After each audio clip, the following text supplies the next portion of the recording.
Welcome to my YouTube channel Bengal advisor. আজ আমি তোমাদের সাথে তোমাদের যে স্টাফ নার্স নিয়োগ প্রক্রিয়া অর্থাৎ WBHRB যে রিক্রুটমেন্ট গ্রেড 2 সেখানে এক্সপেক্টেড কাট অফ কত হতে পারে সেই নিয়ে আলোচনা করব এবং তোমাদের দেখাবো যে তোমরা নিজেরাই কীভাবে তোমাদের কাট অফ বা মার্ক ক্যালকুলেশন করবে। তাই সেইগুলি জানতে ভিডিওটি শেষ পর্যন্ত দেখতে থাকো। আর এই চ্যানেলে নতুন এসে থাকলে অবশ্যই চ্যানেলটি সাবস্ক্রাইব করে রাখো এবং সাবস্ক্রাইব করে পাশে থাকা বেল আইকনটি অন করে রাখো এই ধরনের আপডেটগুলি সবার আগে পাওয়ার জন্য। চলো আজকের আপডেটটি তোমাদের সাথে শেয়ার করি। আজকের আপডেটটিতে আমি তো বললাম যে আমি কাট অফ নিয়ে আলোচনা করব। তার আগে আমি তোমাদের বলি, তোমরা সকলেই জানো তোমাদের WBHRBর তরফ থেকে 5018 জন নার্স নিয়োগ করা হচ্ছে, অর্থাৎ গ্রেড 2 জন্য নার্স নিয়োগ করা হচ্ছে এবং তার মধ্যে রয়েছে 344 জন মেল এবং JNM ফিমেল রয়েছে 2092, পোস্ট বেসিক রয়েছে 252 এবং BSc নার্সিং রয়েছে 2330 জন। এই ছিল টোটাল ক্যান্ডিডেট ইচ ক্যাটাগরিতে। এবার হচ্ছে যে ক্যাটাগরি ওয়াইজ তোমাদের তো প্রত্যেকেরই মার্ক ক্যালকুলেশন করতে হবে এবং কোন কাস্টে তোমরা কত মার্কস পেলে তোমরা চান্স পাবে, মানে তোমাদের কাট অফ কত যেতে হবে তোমাদের জানা দরকার। তাই আমি সেগুলি তোমার সাথে শেয়ার করব। প্রথমেই বলি তোমরা কিভাবে তোমাদের মার্ক ক্যালকুলেশন করবে।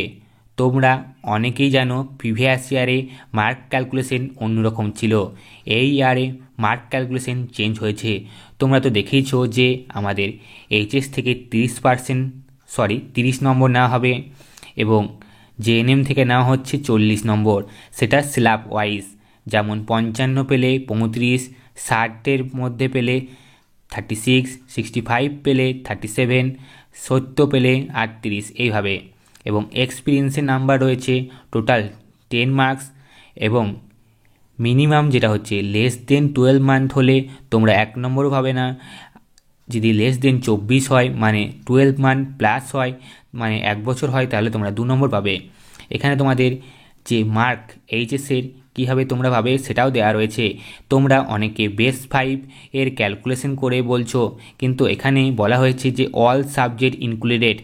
তোমাদের যে এইচএসে মার্কশিটে তোমাদের টোটাল সাবজেক্ট রয়েছে মানে অল সাবজেক্ট যে টোটাল হবে সেটা তোমাদের পুট করতে হবে এবং তার পার্সেন্টেজ বার করতে হবে এবং তার পার্সেন্টেজ বার করে তারপর তোমাদের যে 30% নেবে সেখান থেকে ক্যালকুলেশন করতে হবে। আর এখানে তোমাদের তো আরও ডিটেলসে বলে দেওয়া হয়েছে যে যদি আপ টু 54.99 মানে 55-র মধ্যে হয় তাহলে 35 পাবে, 55 থেকে 59 হলে 36 পাবে, 60 থেকে 64 হলে 37 পাবে, 65 থেকে 69 হলে 38 পাবে, 70 থেকে 74 হলে 39 পাবে এবং 75 থেকে 100 হলে 40 পাবে। এই ছিল তোমাদের মার্ক ক্যালকুলেশনের নতুন নিয়ম। এবার তোমাদের দেখিয়ে দিই যে তোমরা কীভাবে নিজেরাই মার্ক ক্যালকুলেশন করবে।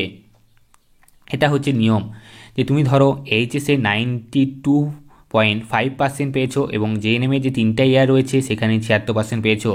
প্রথমে আমি তোমাদের এইচএসটা ডিটেলসে বলে দিই। তোমরা তো দেখলে যে এইচএসের অল সাবজেক্ট ইনক্লুড করতে হবে, নো বেস 5 বা টপ 5, পার্সেন্টেজ আউট অফ 600 মানে 6টা সাবজেক্ট। যদি তোমাদের আরও এক্সট্রা সাবজেক্ট থাকে, যদি কারোর 60টা সাবজেক্ট হয় তখন আউট অফ 700 হবে। আমাদের বেশিরভাগ জনেরই 600 সাবজেক্ট নম্বর রয়েছে, তাই আমি 600-র উপর আউট অফ করে তোমাদের দেখাচ্ছি। ধরো একজন 555 পেয়েছে 600-র মধ্যে, তাহলে তার পার্সেন্টেজ হচ্ছে 92.5। এবার যে তার মার্কস কত হবে এইচএসের মার্কস অনুযায়ী, তার মার্কস হবে 92.5 থেকে 0.3 গুণ করব, মানে তার মার্কস হবে 27.75। বিকজ আমি এখানে 0.3 গুণ করলাম কারণ তোমরা তো দেখেইছিলে যে আমাদের মার্কসের আমাদের এইচএস থেকে 30% নেওয়া হচ্ছে, তাই আমি এখানে 0.3 ইন্টু করলাম মানে গুণ করলাম, তাহলে আমাদের মার্কস চলে আসছে 27.75। এবার হচ্ছে আমাদের JNM-এর মার্কস। JNM-এ যদি কেউ 76% পায় সেটা তোমরা কীভাবে বার করবে। তোমাদের যে 3টে ইয়ার রয়েছে প্রত্যেক ইয়ারের টোটালগুলি যোগ করবে, 3টে ইয়ারের টোটাল যোগ করবে এবং সেখানে যে মার্কস হবে সেটা 16 দিয়ে ভাগ করলে তোমাদের পার্সেন্টেজ আসবে। যেহেতু আমাদের একটা ক্যালকুলেশন এখানে দেখানোই হয়েছিল সেই ক্যালকুলেশন অনুযায়ী বলা ছিল যে আমরা যদি 75%-এর ওপর থেকে 100%-এর মধ্যে পাই তাহলে 40 মার্কস পাচ্ছি। তাহলে আমি ওখানে সেই 40 মার্কটা জেএনএমের জন্য অ্যাড করলাম। এবার এইখানে যেহেতু 40 হলো আমাদের জেএনএমের, এবার টোটাল আমাদের এইচএসের যেটা পেয়েছিলাম 27.75 থেকে 40 যোগ করলাম, তাহলে হলো কত 67.75। আর ধরি যদি ইন্টারভিউতে 7 মার্ক,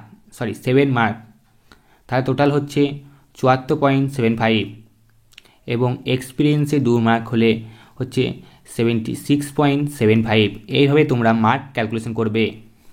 আমি তোমাদের আমি যে ক্যালকুলেশনটা করে দেখালাম সেখানেই আমি প্রায় তোমাদের এক্সপেক্টেড কাট অফ বলে দিয়েছি, কারণ আমি 92% নম্বর ধরেছিলাম এইচএসে, যেটি প্রায় আমাদের প্রিভিয়াস ইয়ারে 23-24 যেই ব্যাচ রয়েছে তাদের সকলেরই নম্বর 92.5 বা 90-র ওপরে রয়েছে।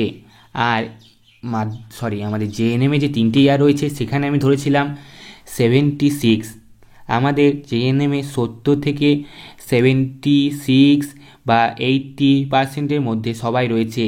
তাহলে তোমরা যদি কেউ 70-র ঘরে পাও তাহলে তোমাদের তো 1 নম্বর কমছে, তাহলে কাট অফ তোমাদের আশা করা যাক 75 বা 74-এর মধ্যে থাকবে। এই ছিল ক্যালকুলেশন, কারণ তোমাদের সকলের নাম্বার 90%-এর ওপরে রয়েছে এবং জেএনএমের মার্কস রয়েছে প্রায় 70 থেকে 80-র মধ্যে। তাহলে তোমাদের কাট অফ তো যাচ্ছে প্রায় 74 to 75, যেহেতু তোমাদের সিটও বেশি নেই এবং ক্যান্ডিডেট প্রচুর রয়েছে। এছাড়াও এক্সপিরিয়েন্সের নম্বর রয়েছে অনেকের, কাউরির 2 বছরের, কাউরির আবার 1 বছরের এক্সপিরিয়েন্সের নম্বর রয়েছে। তাহলে এখানে আমাদের 2 নম্বর অ্যাড হচ্ছে, আমি মিনিমাম 1 বছরে এক্সপিরিয়েন্স হচ্ছি, তাহলে 2 নম্বর অ্যাড হচ্ছে। তাই আমি তোমাদের যে এক্সপেক্টেড কাট অফ সেটা বললাম যে 74 to 75 যেতে পারে, এর নিচে নামবে না এমনটি আশা করা যাক। তবে মেলদের কাট অফ আরও বেশি হতে পারে, 76 বা 77ও হতে পারে। এই ছিল আজকের আপডেট। যদি আপডেটটি ভালো লাগে অবশ্যই ভিডিওটি একটি লাইক করবে এবং ভিডিওটি বন্ধুদের সাথে শেয়ার করবে। আর এই চ্যানেলে নতুন এসে থাকলে অবশ্যই চ্যানেলটি সাবস্ক্রাইব করে রাখবে এই ধরনের আপডেটগুলি পাওয়ার জন্য। আর কোনো বিষয়ে প্রশ্ন থাকলে অবশ্যই কমেন্ট করো, আমি সেগুলি উত্তর দেওয়ার চেষ্টা করব। আর ভিডিওটি শেষ পর্যন্ত দেখার জন্য সকলকে অসংখ্য ধন্যবাদ।